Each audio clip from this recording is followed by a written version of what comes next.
Olá pessoal, estou ao vivo aqui esperando o meu amigo Roberto Rachevski. Fiquem à vontade para ir chegando para falar um pouco sobre o politicamente correto. Vou esperar as pessoas chegarem aqui, o Instagram convidar as pessoas para ir chegando e enquanto também o Roberto chega aqui. Ó, o Roberto aqui conosco.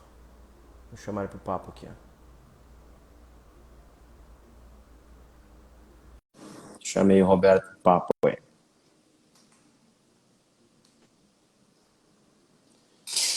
Fala, Roberto! E aí, Douglas, tudo bem? Tudo e contigo? Tudo bem, obrigado. Desculpa estar tremendo aqui um pouquinho, mas eu acabei não voltando para Porto Alegre neste final de semana. Continuo aqui em Florianópolis e todo o meu aparato para poder produzir lives de acordo com aquelas que o amigo produz ficou lá em casa, né? Então, eu estou aqui improvisando, espero que o sinal fique bom e que a conversa fique melhor ainda. Perfeito. O conteúdo é que manda, né? Nesse negócio aí.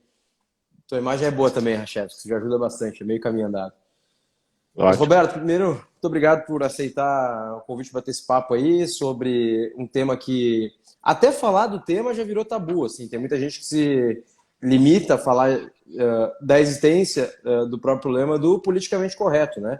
E aí o tema proposto é quem aguenta o politicamente correto. E eu quero começar te fazendo uma provocação, uma boa provocação, Roberto, trazendo aqui a pergunta já de cara, né? Quem é que impõe o politicamente correto? Né? O politicamente correto é o quê, Roberto? Olha, quem impõe o politicamente correto são aquelas pessoas que querem controlar a mente alheia, né? Não apenas a mente alheia, como o pensamento alheio que está embutido na mente de cada um, através do processo de controle da linguagem, né? O controle daquilo que se diz, daquilo que se pensa, o controle das palavras que se usa. Nós precisamos entender que linguagem é o instrumento pelo qual nós, os seres humanos, compreendemos a realidade, né? Não existe a possibilidade de nós pensarmos a respeito da realidade sem que a gente se utilize de conceitos. Conceitos, esses são unidades que fazem parte da linguagem, que a gente utiliza para transpor da realidade para a nossa consciência, para a nossa mente, os perceptos que a gente visualiza, né, que a gente imagina também, e que se encontram na realidade objetiva, né? Então, a partir do momento em que essas pessoas que querem dominar o discurso, dominar o pensamento, dominar politicamente a sociedade, a partir do momento em que elas intervêm naquilo que a gente diz, naquilo que a gente pensa, elas na realidade estão adquirindo o controle, o domínio sobre a nossa vida, sobre a nossa vida em sociedade. Então, eu posso resumir para ti da seguinte maneira: aqueles que querem controlar as nossas vidas são tiranos, autoritários, que em vez de usarem as armas, que em vez de usarem a força para fazer isso, eles se utilizam do principal instrumento que nós temos para produzir ideias, para pensar, que é a linguagem propriamente. Então, essa é uma discussão ampla, profunda, filosófica, que a gente precisaria mergulhar, vamos dizer assim, para chegar à origem disso aí. Mas basicamente é isso, são tiranos querendo controlar as nossas vidas da maneira que podem. E se eles controlam o nosso pensamento, obviamente eles estão controlando a nossa vida, muitas vezes sem sequer a gente mesmo saber, né? Um artigo publicado na Folha de São Paulo, Rachevski, que eu estou olhando aqui embaixo, estava pegando para te mostrar, coloca a seguinte frase, ó: pensamento politicamente correto é a religião dos órfãos de Moscou. é do João Pereira Coutinho, este artigo. Né? Obviamente, os órfãos de Moscou são aqueles progressistas que tentaram implementar o socialismo em todo o mundo na época da existência da União Soviética e depois ficaram um pouco perdidos e seguiram, então, com um pensamento mais progressista, mas nunca perderam o tesão, a senha de controle, né? E hoje procuram outro caminho para impor, né, o controle sobre a sociedade, e uma das formas de domínio tem sido o politicamente correto. Então, a gente, olhando para esse cenário, né, entende que a imposição desse politicamente correto, Roberto, passa a ser, na verdade, a forma com que quem não conseguiu pela força, né, pela revolução, lá, a Revolução Cubana, a Revolução Russa, Soviética, vem buscar agora, por dentro da liberdade de expressão, tolir a liberdade de expressão. Você concorda com esse pensamento, Roberto? Em parte, sim, mas eu acho que ele é, digamos assim, um pouco restritivo na análise histórica e também na interpretação dos fatos da história, tá? Porque, como eu falei, o politicamente correto, ele é produto de um movimento filosófico, talvez até seria melhor dizer um movimento antifilosófico, tá? Que visa exatamente, isso se inicia muito antes da Revolução Russa, tá? Isso, na verdade, começa antes do próprio idealismo alemão, mas segue a linha do idealismo alemão, que é a escola de pensamento que dá origem para o marxismo e outros pensamentos e outras escolas ou doutrinas autoritárias, né? Onde existe a criação de uma dicotomia, tá, entre os conceitos, aquilo que a gente cria na nossa mente para representar as coisas da realidade, e a realidade, tá? Existe uma perversão dos conceitos nesse sentido. Quer dizer, em vez dos conceitos eles ficarem ancorados na realidade, representando as coisas que a gente percebe, e caracterizando, definindo as coisas que são necessárias para que a gente possa elaborar o nosso pensamento a respeito do universo, a respeito da natureza do universo, da nossa natureza, daquilo que a gente precisa para desenvolver a nossa própria existência, ele cria uma separação e torna a linguagem em si, dá à linguagem propriamente uma funcionalidade política, tá? Então, os conceitos eles perdem essa característica e se tornam, então, instrumentos, armas de formação de ideias, formação de pensamento, com um determinado propósito político. E isso antecede, sem dúvida alguma, a Revolução Russa. Isso sempre caminhou em paralelo com a Revolução Russa, com o marxismo, com tudo aquilo que a gente conhece a respeito das ideias socialistas e tal. E isso foi desenvolvido como uma escola alternativa, tá? Que, trabalhando em cima do pensamento propriamente, em vez de trabalhar sobre os aspectos das relações físicas, digamos assim, né? Brutas, tá? Entre os seres humanos. Então, digamos assim, se os revolucionários russos eles resolveram adotar medidas físicas, né, que envolvem o corpo, tá? Esses pensadores, desde Immanuel Kant, passando por Hegel, por Wittgenstein e tal, esse pessoal que lida com esse tipo de coisa, eles resolveram estabelecer um pensamento próprio, uma escola de pensamento que visa exatamente isso, se adonar do instrumental que nós temos, instrumental cognitivo que nós temos para decidir o que é certo, o que é errado, o que é realidade, o que é imaginação, a partir de critérios próprios, né? Subjetivos, arbitrários, que não tem nada a ver com a realidade objetiva propriamente, nem com tudo aquilo que milênios de filosofia estabeleceu para que a gente pudesse, como seres humanos, portadores da capacidade de uso da razão que nós temos, podermos nos relacionar produtivamente, virtuosamente com a realidade para criar e estabelecer um ambiente onde a gente possa viver em paz, viver dignamente, viver produzindo valores para que a gente possa cada dia mais viver melhor. Muito bom, Rachel, muito bom essa retomada histórica. Quero fazer um cruzamento com um dado aqui, depois eu coloco a fonte dessa pesquisa, uma pesquisa feita nos Estados Unidos, onde há muito mais definições ideológicas, mais fácil de entender a população, enfim, do que muitas vezes a gente está acostumado aqui no Brasil, há um aprofundamento maior. Mas vamos lá, 80% dos americanos acreditam que o politicamente correto é um problema. Então é um baita dado, né?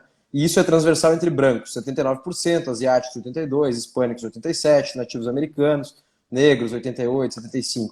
Mas não só. Se os conservadores devotos hipervalorizam o problema, e aí são 97%, os liberais tradicionais não lhes são indiferentes, 61%. Por outras palavras, o politicamente correto só não é um problema para uma tribo em particular, os ativistas progressistas, ou seja, 8% da população. Eu trouxe esse dado porque eu fiz a provocação na pergunta anterior, Roberto, sobre as origens históricas e quem patrocina, no seguinte sentido, às vezes patrocina até mesmo financeiramente esse tipo de discurso, mas patrocina utilizando os espaços de poder, os espaços de fala, etc., para dar dimensão maior, né, e provoca até perseguições, enfim, a pessoas, né, em geral são pessoas ligadas à esquerda, né, e que acabam conduzindo uma parcela grande da sociedade através do politicamente correto, fazer, ou tentar fazer, né, um tapa-bocas aí, né, tentar fazer com que as pessoas não possam se expressar, né. Então, Roberto, eu queria entender duas perguntas aqui numa só. Primeiro, você acha que isso é um problema mesmo? Que a minha intuição me diz isso é um problema, porque à medida que a gente não pode expressar livremente aquilo por pura escolha e um arbítrio que vem lá dessa retomada que tu colocaste aqui, Roberto, de instrumentalizar a fala, instrumentalizar a linguagem, né, como uma ferramenta. E a segunda pergunta, né, se isso é um problema, né, e se isso tem que ser combatido, né, por aqueles que defendem as ideias liberais, defendem uma liberdade de expressão mais ampla e restrita que possível. Olha, o politicamente correto é uma estupidez, né? E toda estupidez ela deve ser combatida diretamente com inteligência, né? Então, uma das coisas que o politicamente correto interfere diretamente é a liberdade de expressão das pessoas. Quer dizer, aqueles tiranos autoritários que querem usar a linguagem para calar os outros, cancelar, como tem sido usado o termo, mas na realidade é calar, impedir os outros de manifestarem aquilo que pensam, tá? Eles, na realidade, eles estão expondo quem eles são, né? Então, eu acho que o politicamente correto, nesse sentido, ele é não um problema, mas sim um sintoma, vamos dizer assim, tá? De um problema anterior. Tá? Então, quem prega o politicamente correto está mostrando quem é. E a partir do momento em que a gente identifica essas pessoas e a gente consegue perceber, interpretar por que essas pessoas agem nesse sentido, a gente pode atuar sobre isso de várias maneiras. Uma delas é esclarecendo essas pessoas e esclarecendo o público em geral que esse tipo de comportamento é nocivo, é deletério. ele visa exatamente isso, uma supremacia, né, deletéria, nefasta, daqueles que não pensam, ancorados na realidade, aqueles que não usam a razão com todo o seu potencial, porque ou são ressentidos, ou são castrados cognitivamente de alguma maneira, tá? E nós precisamos enfrentá-los dessa forma, sem dar, no entanto, a importância que eles não merecem, né? Todos aqueles, quem é que valoriza o politicamente correto? Não é quem produz o politicamente correto, que é uma tentativa de como é que eu poderia te dizer assim, de capturar a sociedade e fazê-la agir de uma determinada maneira. Quem valoriza o politicamente correto é quem se sujeita a esse tipo de arbitrariedade, né? Nós não podemos aceitar aqueles que pensam que são favoráveis à liberdade, nós não podemos aceitar esse tipo de coisa, né? E a gente não pode esquecer que liberdade de expressão é uma faca de dois gumes, né? Da mesma maneira que a gente tem o direito de dizer o que pensa, e pouco importa se tu está ofendendo ou não está ofendendo alguém, se tu está dizendo uma bobagem ou não está ofendendo uma bobagem. Muitas vezes tu vai descobrir que tu está ofendendo e está dizendo uma bobagem a partir do momento em que tu expressa aquilo e alguém te diz, né, no sentido oposto, que isso é uma ofensa ou uma bobagem. Tu também tem o direito de não aceitar, não ouvir, não chancelar, não financiar, não dar espaço para aquilo que os outros dizem, né? Então, esses caras que são adeptos a essa tentativa de coibir a liberdade de expressão, eles devem ser rechaçados também com a liberdade de expressão, né? Quer dizer, quem quiser dominar através dessa forma tem que ser rejeitado imediatamente, né? Mostrando que em determinados lugares onde a gente tem espaço, tem liberdade, tem voz, tem força, esse tipo de cultura, esse tipo de pensamento não vai prosperar, tá? Porque ninguém vai se sentir motivado para dar espaço, para dar amparo para quem pensa dessa forma, né? Seja por motivações tribais, identitárias, pessoais particulares, por doença mental, seja lá o que for, né, que torna essas pessoas adeptas dessa escola de pensamento totalmente repulsiva, né, que é o politicamente correto, na minha opinião, né? Óbvio, né? Eu estou falando a minha opinião, não estou falando a opinião de mais ninguém, né? Pela qual tu é completamente responsável e obviamente legítimo, né, para fazê-lo. Quero cumprimentar aqui, Roberto, a Isabela Mota, que deixou grandes defensores do liberalismo. Muito obrigado. Deve ser muito reputável a você essa frase aqui. Pessoal que está chegando, podem mandar perguntas, podem compartilhar aqui para bater um bom papo com a gente aqui, conversar sobre um assunto que a Daniela aqui também bateu uma palminha aqui, obrigado. Justamente porque é um assunto denso, né, Roberto? É um assunto profundo, um assunto de base, e é bom a gente ter uma interação aqui, ó. O Gilson mandou aqui, ó, Douglas, poderia ser um ótimo tema para o Vinho e Liberdade com o professor Rachevski. Acho que você esteve lá conosco, né, Rachevski, no Vinho e Liberdade, né? Eu vou sugerir lá.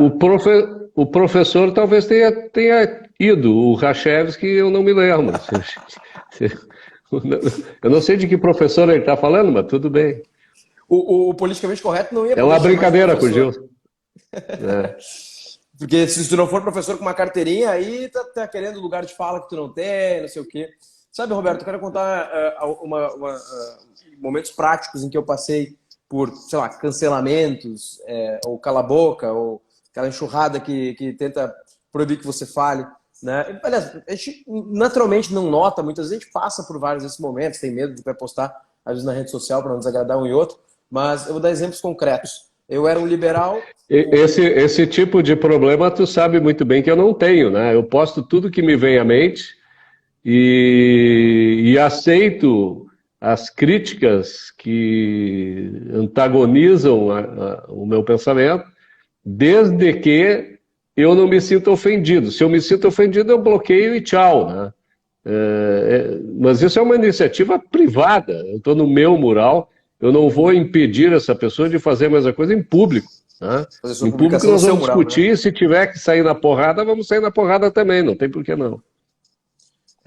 Exatamente, Roberto, é o que eu penso também. Agora, a grande questão, em alguns momentos que eu passei a trazer dois exemplos práticos aqui. O primeiro, na URGS, eu tinha, sei lá, 18, 19 anos, eu cheguei na URGS com 17, e logo eu vi com o movimento estudantil, né? E, como qualquer universidade, ainda mais a Universidade Federal do Rio Grande do Sul, tomado pela esquerda do PSOL, PSTU e tudo mais. E nós colocávamos uma chapa lá para concorrer contra, né? Na época tinha DCE Livre, depois foi mudando o nome, características, enfim, mas era uma turma mais liberal, ou até agrupamentos mais que se diziam conservadores, enfim, mas de toda sorte. Quando a gente falava que nós queríamos uma universidade que não se devia destinar-se, naquela época eles pegavam dinheiro, Roberto, do DCE, e pagavam viagem para treinamento miliciano em Cuba.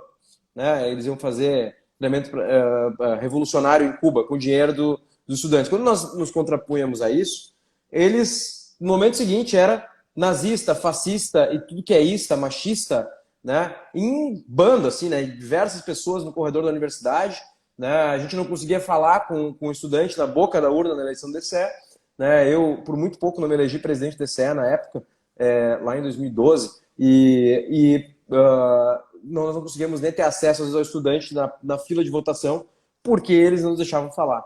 Daí qualquer coisa, não importava para quê, era nazista, fascista, racista e qualquer isso, mesmo que a gente tivesse falado nada a não ser dizer que nós queríamos um diretório dos estudantes voltado aos problemas dos estudantes, né, e não em mandar com o dinheiro do estudante gente para fazer curso para revolucionário esquerdista em Cuba.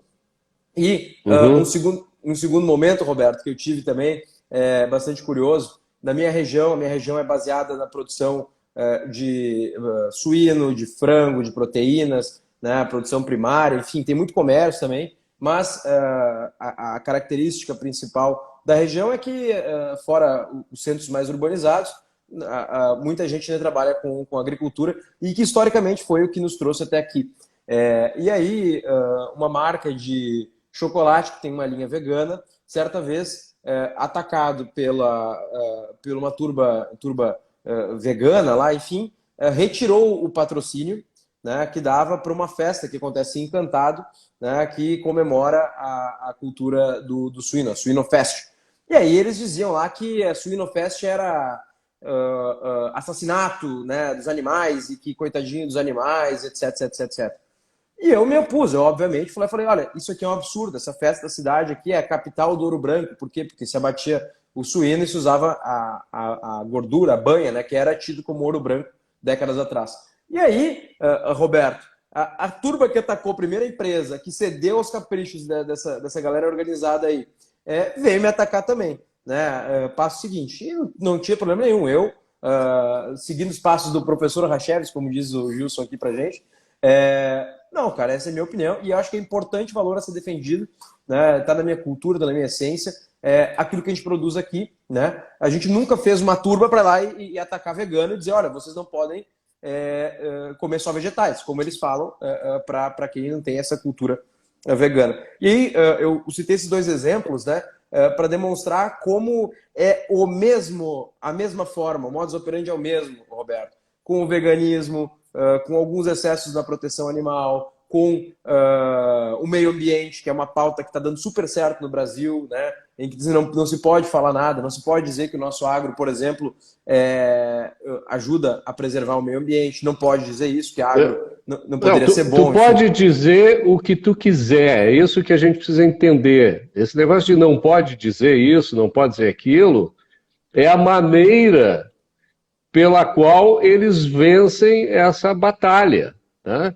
O que a gente precisa fazer é dizer, é expor, é trazer a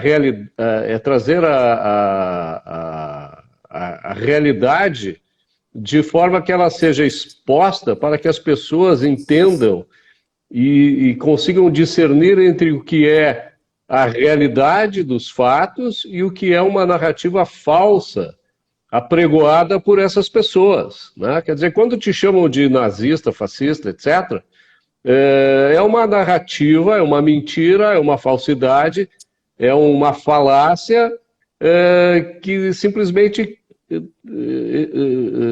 pretende te diminuir, te tornar um cara recalcado, frustrado, medroso e tal, para que tu deixe de fazer aquilo que é necessário ser feito, que é pensar e expressar aquilo que passa pela tua mente.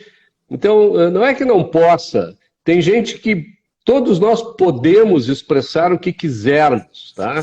Agora, é claro que se tu quiser chancelar o autoritarismo dessa turba, então sim, tu te recolhe, te aquieta, fica na tua e acabou a história, entendeu? Aí, então, realmente, eles vão ficar com o monopólio do discurso, tá? E nós vamos ficar ouvindo em silêncio, sem expressar a nossa visão moral, a nossa visão intelectual a respeito das coisas da realidade que nos envolvem também. Então, quando a gente começar a ser obrigado, por omissão, a praticar alimentação vegetariana, a suportar uma série de coisas que são tantas, em tão variados campos, né, que a gente assiste hoje em dia, aí a gente vai se dar conta que, puxa vida, como é que eu cheguei aqui? Por que eu estou fazendo isso e aquilo? Né? Quando eu nunca pensei que um dia eu poderia fazer. Então, a disputa pelo poder, tá, nesse campo, ela se dá através do debate intelectual, através da expressão livre de ideias. Se tiver que rebater, refutar de forma mais veemente, muitas vezes até calando o opositor, virando as costas para mudar o público, isso é necessário ser feito, né? O que nós não podemos fazer é deixar esse pessoal falando sozinho, dizendo as maiores besteiras, as maiores bobagens que a gente assiste, e não é só desse pessoal aí que está na faculdade, os ativistas, não. A gente vê isso em todos os campos da atividade humana, desde o poder público, desde o STF, do Congresso, do Executivo, seja federal, estadual, municipal, das empresas, das associações de classe. Quer dizer, todo mundo está querendo, para parecer bonitinho, aderir àquilo que é desumano, que vai contra o desenvolvimento econômico, intelectual e espiritual das pessoas, né? Quer dizer, se tu quer obrigar os outros a abrir mão dos seus valores para que os valores dessas pessoas se sobreponham a eles, né, aos teus próprios valores, tu já é um derrotado nessa luta, nessa guerra, vamos dizer assim, guerra cultural que se estabelece, né? Então, não tem que dizer que não pode dizer isso, não pode dizer aquilo, tem que dizer sim. Perfeito. Tá? E tem que sofrer as consequências com coragem, com habilidade política, para fazer o jogo virar mais cedo ou mais tarde, porque esse tipo de coisa não perdura. Tá? Por mais que eles tentem violar, digamos assim, a estrutura cognitiva dos seres humanos, com esse processo antifilosófico, anticientífico, anticognitivo, desindustrializante, tá? Violento, muitas vezes sem usar força, né? É violento sem usar força. Quanto mais eles fazem isso, mais nós temos que reagir contra isso. E temos que perder a vergonha de dizer o que precisa ser dito, né? não há muito mais a se dizer ou a se fazer a respeito disso. Existe uma realidade objetiva, o ser humano possui a capacidade de usar a razão, de focar a sua mente para compreender como o universo funciona, as leis que regem o universo, para compreender a nossa natureza, né? A natureza estabelecida exatamente por ela, pela natureza, né? Natureza essa que a gente precisa obedecer para poder comandar, né? Se a gente não se agarrar nesses princípios que são válidos, são universais, são perenes, realmente aí sim nós estamos nos direcionando para o total fracasso como uma espécie diferenciada que nós somos pelo fato simples de nós podermos usar a razão. Por muitos anos aqui no Brasil nós nos calamos, né? A gente deixou... eu falo a gente, né? Não gosto de me incluir nisso, eu não estava lá para fazer isso, mas uma parte do movimento se calou e aí você, Roberto, foi importante nisso, muita gente foi importante nisso, trazer as ideias liberais para o centro da baila e falar aquilo que não se podia dizer. A gente viu, por exemplo, vou dar um exemplo aqui, defensivo agrícola, insumos agrícolas serem chamados de agrotóxicos, né? Por exemplo, inclusive enfiaram isso na lei, né? Algo que tem alguma chance de ser revertido no curto prazo, inclusive porque esse debate veio à tona.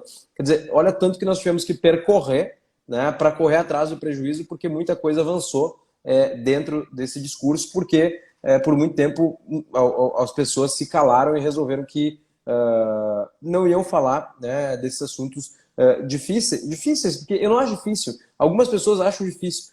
Quando a gente coloca em perspectiva que nossos antepassados aí foram para a guerra defender a nossa liberdade, tem gente que não consegue aguentar os comentários em rede social, Roberto.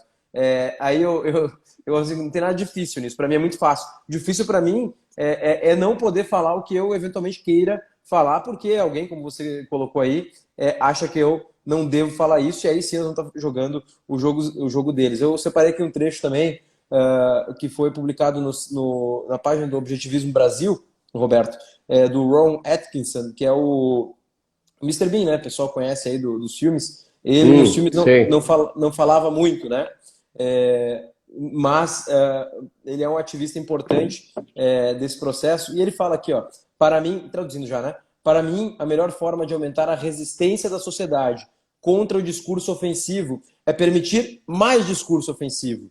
Se quisermos uma sociedade robusta, precisamos de diálogo robusto, e isso deve incluir o direito a insultar e ofender. Aqui eu coloco exatamente as palavras dele, né? Claro, com uma tradução literal aí, livre, porque foi minha, mas... A gente pode dizer de outra maneira isso, simplesmente da seguinte forma: a única maneira para se combater aqueles que querem tolher a nossa liberdade é com mais liberdade, né? Perfeito. É isso que a gente precisa. E já que tu falaste no comediante, no Mr. Bean, eu quero recomendar ao público aqui que está nos assistindo que assistam, se ainda não fizeram, ou reassistam, os vídeos do George Carlin, que é talvez o maior comediante de stand-up comedy dos Estados Unidos, né? E tem, assim, sketches dele maravilhosos a respeito exatamente do politicamente correto, de como a linguagem foi sendo deturpada, pulverizada,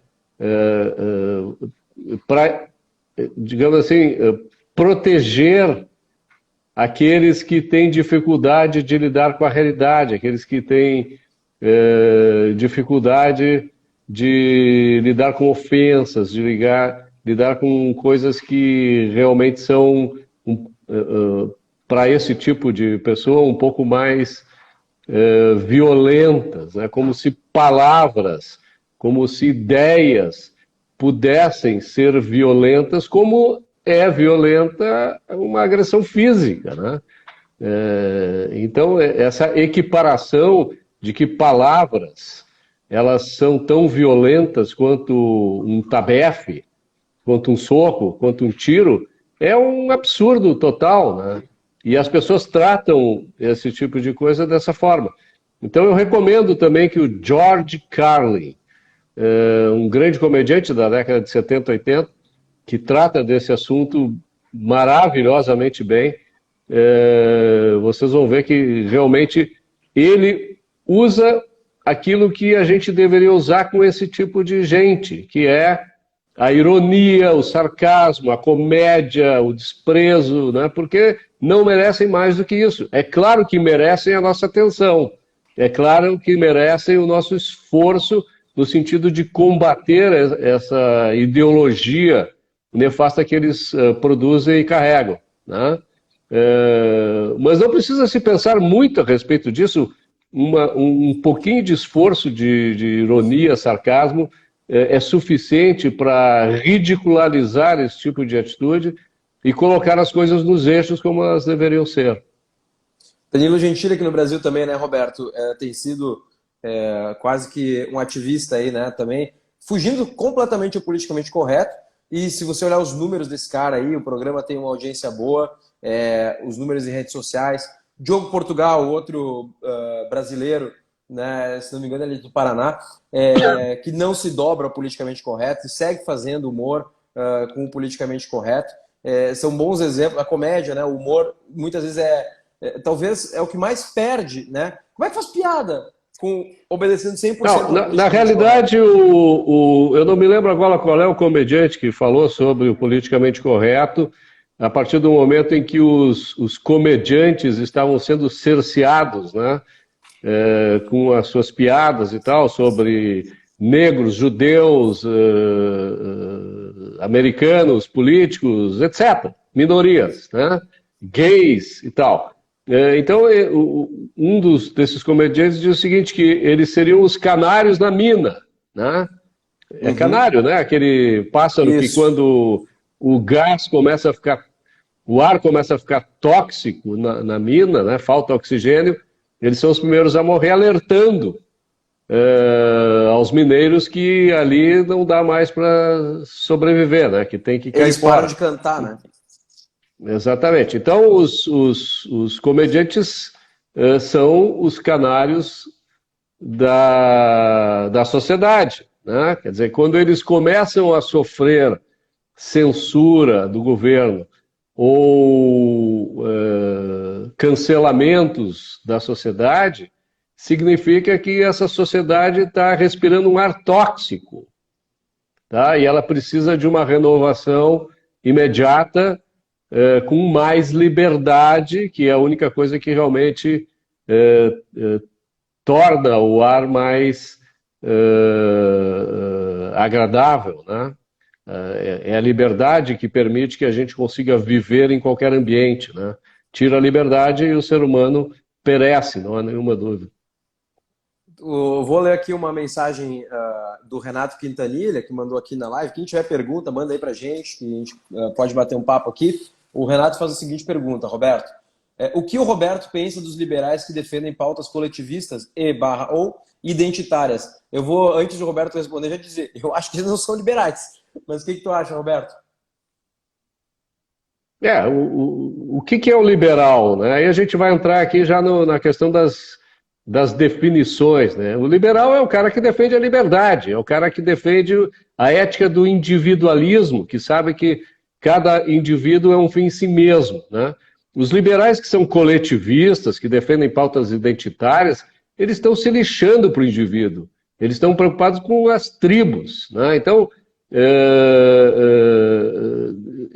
esses que se chamam liberais, eles estão, na realidade, transplantando o termo liberal progressista de outro ambiente, que é os Estados Unidos da América, para o Brasil, né? Então, liberal nos Estados Unidos é uma coisa, liberal no Brasil é outra. E essa tentativa de confisco do termo para que os liberais brasileiros sejam equiparados aos liberais americanos é exatamente o que os politicamente corretos querem fazer, né?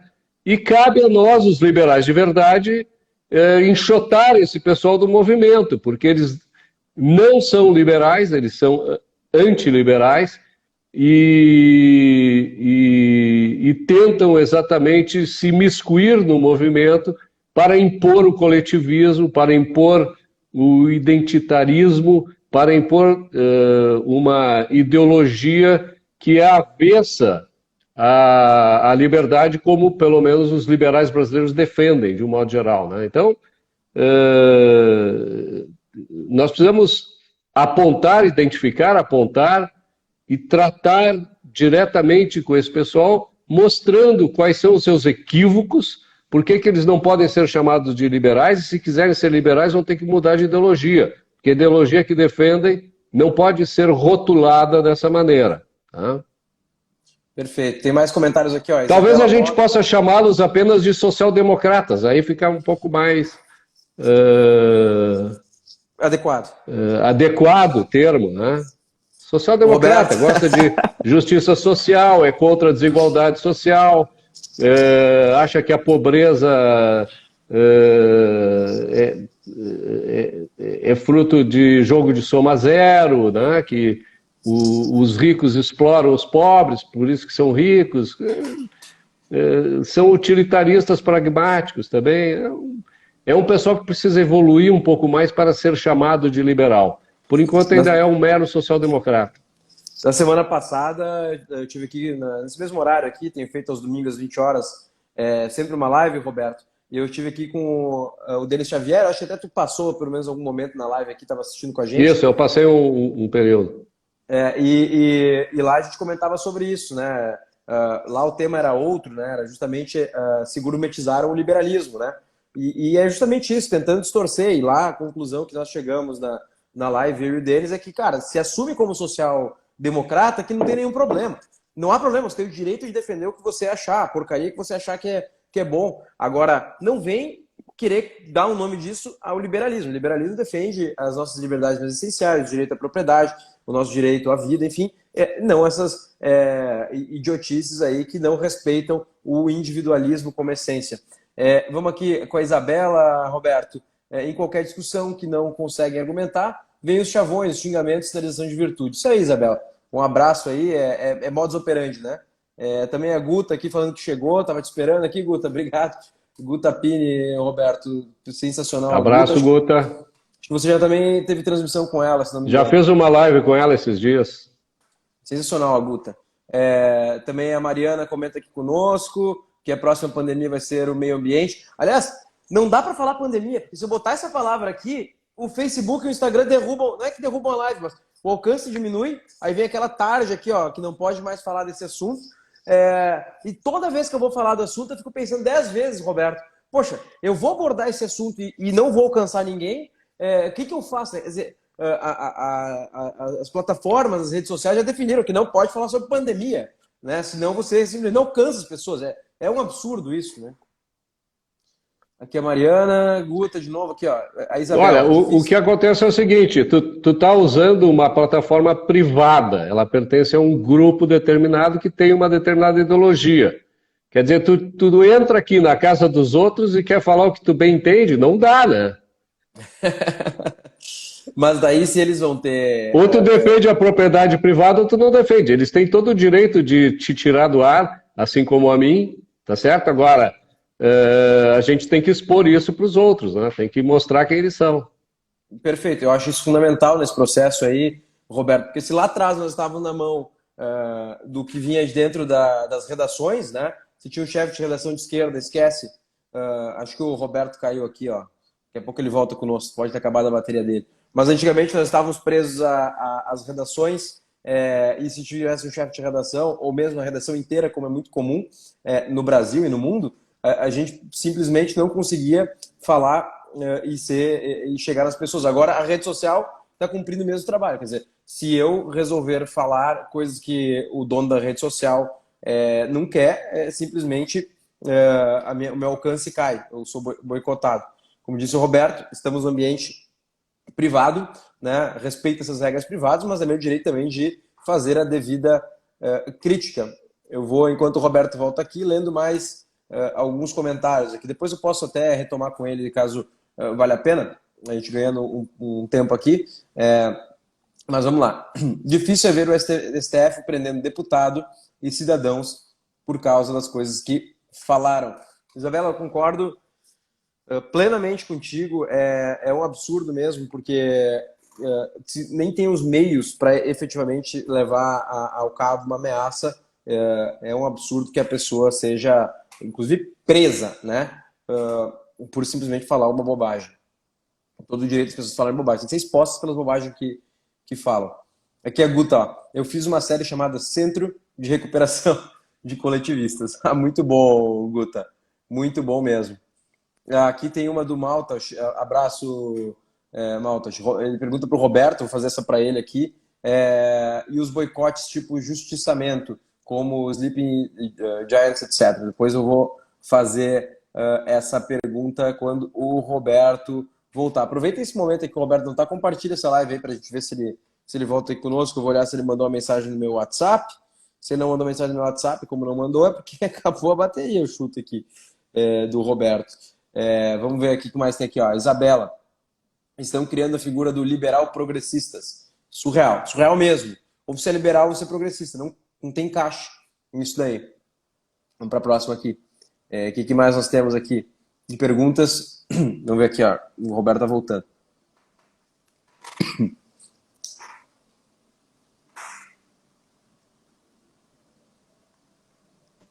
Voltou, Roberto? Oi, voltou. Desculpa, voltou. Eu não sei se eu interrompi teu raciocínio, não. Não, eu tava falando e caiu a live, mas já estamos de volta, vamos lá. Vamos lá, tem uma pergunta boa aqui do Malta, acho que eu vou fazer para ti, Roberto. Direcionada a ti, ó. E os boicotes, O tipo, Gustavo, justiçamento, como o Sleeping Giants, etc. pode repetir? E os boicotes, Roberto, tipo justiçamento, Sleep Giants, etc. O Roberto te pergunta essa. O Gabriel Malta. Eu acho que boicote é o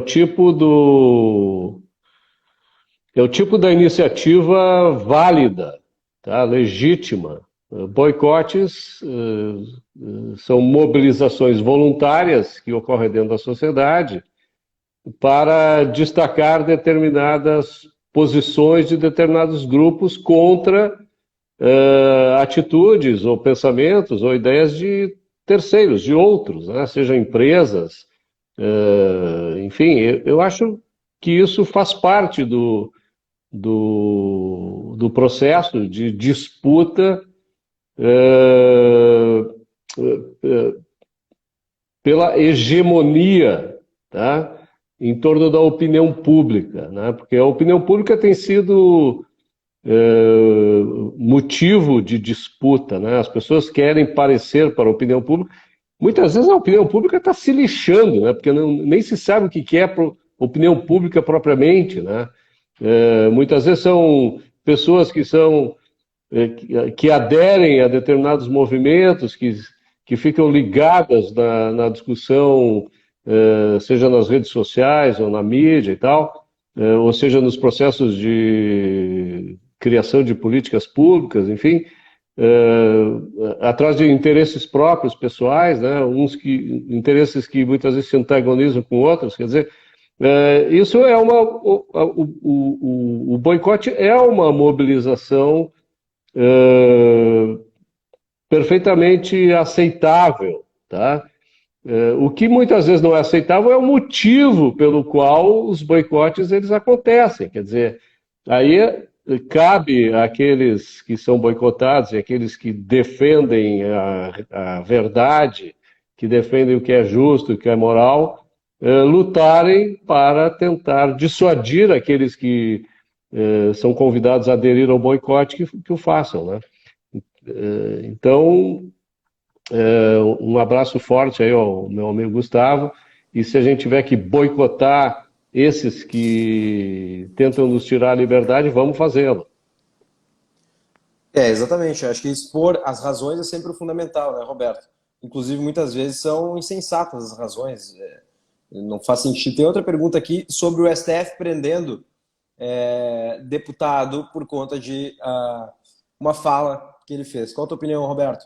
Da Isabela, essa pergunta. A minha opinião é que o Supremo Tribunal Federal no Brasil é um órgão de exceção, tá? Ele não defende a justiça e a lei propriamente dita, a lei é aquela que deve ser estabelecida para proteger os direitos individuais das pessoas, inclusive o direito à liberdade de expressão, né? Há muito tempo. Tá? Então, não se pode esperar do STF algo diferente. Basta ver os seus integrantes, né? Porque uma coisa é o que se idealiza para os organismos estatais, outra coisa é o que é na realidade, né? O que as pessoas fazem a partir do momento em que têm o poder de agir de acordo com o seu próprio interesse, de acordo com a sua própria compreensão da realidade. E existe uma distância muito grande entre aquilo que a gente idealiza do Estado e aquilo que, de fato, o Estado é. Né? Então, quando se vê o STF, em vários casos, não é só no caso esse de prender pessoas pelo que elas dizem, tá? Mas também de impedir pessoas que sejam julgadas por crimes que cometeram pelos tribunais adequados, né? Isso significa que não há mais no Brasil Estado de Direito. Quer dizer, nunca houve, no meu modo de entender, né?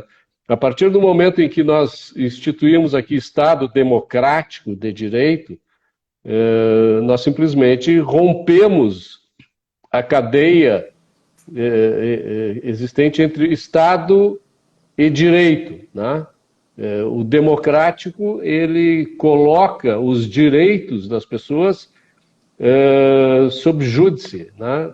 Seja através do Congresso ou até mesmo do próprio Poder Judiciário. Então, o que nós vivemos no Brasil é o seguinte, é uma república das bananas, onde um grupo de pessoas se acha dono do país, rouba a nação inteira, tá? E faz o que bem entende. Quem quiser se mobilizar contra isso vai sofrer as consequências, inclusive e até com o uso da coerção, o uso da força praticada por aqueles que detêm o monopólio da coerção. Então, esse é o país que a gente vive, né? É uma democracia popular, onde um grupo de pessoas, como eu disse outro dia, nós vivemos numa cleptocracia, né? Nós vivemos numa sociedade que é dirigida por bandidos, por ladrões, e os piores nessa sociedade são os que detêm o poder. Então, não se pode esperar algo diferente disso. Quem imagina que o STF vai levantar a sua espada, né, e a sua balança para decidir racionalmente sobre as coisas que nos dizem respeito, lamento dizer, mas é um iludido, né? Está se evadindo da realidade, que é o pior vício que alguém pode incorrer, e vai sofrer as consequências disso. Então, nós precisamos enxergar a realidade, falar sobre ela com coragem, com vontade, sabendo que há consequências para esse tipo de coisa. Então, é isso, né, Douglas? Não sei se tu discorda de mim, mas... Não, eu concordo. Eu acho que a realidade está ao meu lado, né? Está do teu lado, sim. Eu concordo. A Tamara também fala aqui que concorda. Ó. Definição perfeita, Roberto. E realmente, nós muitas vezes, quando a pessoa fala assim, Supremo Tribunal Federal, você pensa, não, é o órgão que vai defender nossas liberdades, a Constituição, nossos direitos, e vez atrás de vez acaba justamente desrespeitando, chegando ao cúmulo de prender parlamentar. O Supremo Tribunal Federal é aquela instituição formada de pessoas que simplesmente libertaram o maior corrupto da história do Brasil, né? Que prende as pessoas quando elas expressam a verdade, E mesmo que fossem mentiras, e mesmo que fossem fantasias, as pessoas têm o direito de fazer isso, né? Então, ainda mais no caso de alguém que tem o privilégio, né, de poder dizer o que bem entende, porque ele é protegido pela lei por ser um representante, né, da sociedade. Então, não tem muito o que dizer. Nós estamos vivendo nesse ambiente tóxico, né, onde o poder público faz o que bem entende e nós temos que pedir permissão para viver, né? Se não nos permitirem agir, nós ou nos mudamos de lugar ou temos que nos virar como é possível. A Guta fala aqui, ó, que o STF é a sala da casa do Lula, né? Isso aí já faz tempo. Mas eu tenho uma outra, vi uma piada rolando em algum lugar, WhatsApp talvez, que diz o seguinte: o STF serve para mostrar que o nosso Congresso nem é tão ruim assim, né? Quer dizer,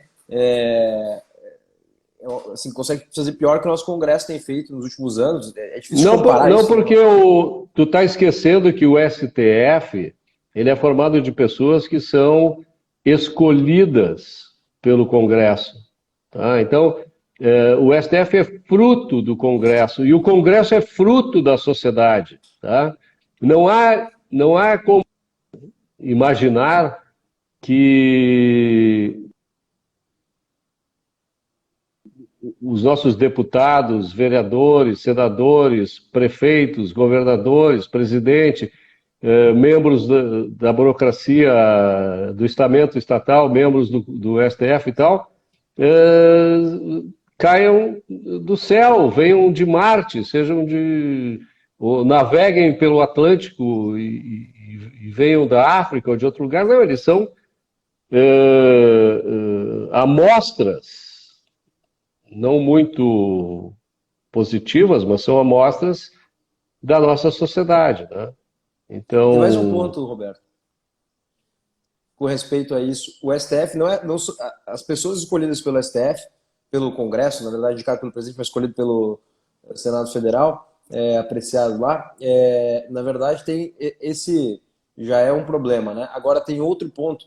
Todas as regras que o STF deveria cumprir, muitas vezes não cumpre, reescreve, mas enfim, o STF é o que é porque o Legislativo abre mão de resolver esse problema. O Legislativo abre mão, por exemplo, de colocar na Constituição a prisão em segunda instância, para dar um exemplo aqui. Uma esquecência criada pelo próprio STF, mas que o Legislativo abriu mão e está abrindo mão todos os dias, já faz mais de 1000 e tantos dias, que não tramita, que não anda, que não aprova o relatório que retorna a prisão em segunda instância, por exemplo. Então, por isso, Roberto, a forma de compor o STF foi a escolha do legislador lá em 1988 e que não foi mudada depois. Eu acho que a escolha é só um problema adicional ao problema principal de definição do próprio STF, Roberto. Concorda? Eu vou te dizer de outra maneira, tá? O que acontece é o seguinte: existe o Estado e existe a sociedade, tá? Sendo que o Estado faz parte da sociedade, porém ele tem determinadas prerrogativas que a sociedade em si não tem, né? Que os indivíduos isoladamente não têm, e que o Estado ele se auto-outorgou determinados privilégios que permitem que ele haja de maneira que os indivíduos individualmente não poderiam agir, né? Então, não importa se tu está falando do Congresso, ou digamos assim, do Poder Legislativo, do Poder Judiciário, do Ministério Público, do Poder Executivo, seja que instância tu estiver falando, o que existe é eles e nós, tá? O setor coercitivo da sociedade, que é o Estado, e o setor produtivo da sociedade, que somos nós, né? Sendo que um vive parasitariamente do outro, tá? Prometendo coisas que não pode cumprir, ganhando mais do que merecem pelo que produzem e impedindo as pessoas de viverem as suas vidas como elas bem entendem, né? E o politicamente correto, que a gente estava falando, é o motivo da nossa live, ele tem sido utilizado para a manutenção deste propósito. Quer dizer, tudo que a gente vê acontecer na sociedade em termos de coletivismo tem essa missão, né, de estabelecer que um determinado grupo esteja escravizado por outro, tá? Seja intimado com o uso da coerção ou seja intimidado através das ideias, tá? Então, essas duas forças que funcionam fora da sociedade, que é o Estado, tá? Ou dentro da sociedade, que são os politicamente corretos, elas coexistem com o mesmo propósito, com a mesma finalidade, tá? Então, as leis, a linguagem, as ideias, elas convergem para que haja a hegemonia de um determinado grupo que acredita numa determinada ética, né, que é a ética do coletivismo, e que tentam impor, então, para os demais, de todas as maneiras, para que os demais se sintam constrangidos e sejam direcionados exclusivamente para sustentarem aqueles que não conseguem criar os valores necessários para a sua própria vida, tá? E que vivem parasitariamente da produção e da criação de valor por parte dos demais. Para mim, a coisa é muito simples, é isso que acontece. Ô, Roberto, estamos uma hora aqui batendo um bom papo, conversando sobre esse assunto importante aí. Quero reforçar o agradecimento aí e te perguntar se temos mais alguns assuntos ou alguma abordagem que nós não trouxemos aqui. Claro, a gente pode fazer mais, pode conversar outras vezes. Sempre profico conversar contigo, Roberto. Mas eu acho que a gente daqui a pouco já pode deixar você aproveitar a Floripa aí. Se você tiver até na próxima semana, eu vou aí te encontrar e te dar um abraço. Senão nós encontramos em Porto Alegre qualquer hora dessas.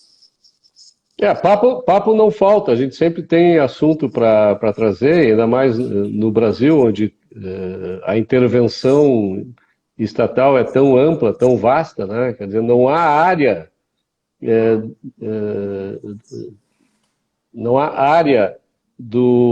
da nossa vida em que o Estado não se miscui, né? Seja na saúde, na segurança, que até é válido, né? Mas na educação, na previdência, na infraestrutura, nos costumes, na cultura, enfim, o Estado ele é um ator permanente, né? É um jogador permanente que, na realidade, perverte a sua natureza e a sua finalidade, né? O Estado deveria ser apenas um árbitro, né? Que está lá à espera, inerte, aguardando que alguém o chame para intervir quando alguém dentro da sociedade usa de força ou de fraude para obter aquilo que não merece, né? No Brasil não é assim. No Brasil, e não só no Brasil, mas em outras partes do mundo, o Estado ele é um agente, né? Ele tem iniciativa própria, ele tem uma visão de justiça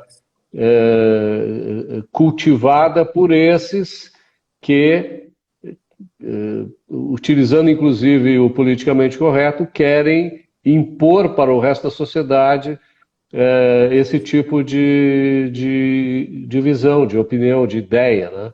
E é contra isso que a gente precisa todos os dias vir a público, falar para através das redes sociais, falar nos fóruns que a gente estabelece, que a gente promove, para difundir as ideias que a gente defende e que são absolutamente contrárias a isso que a gente vê sendo implantado no Brasil. Não é de hoje, já é de bastante tempo.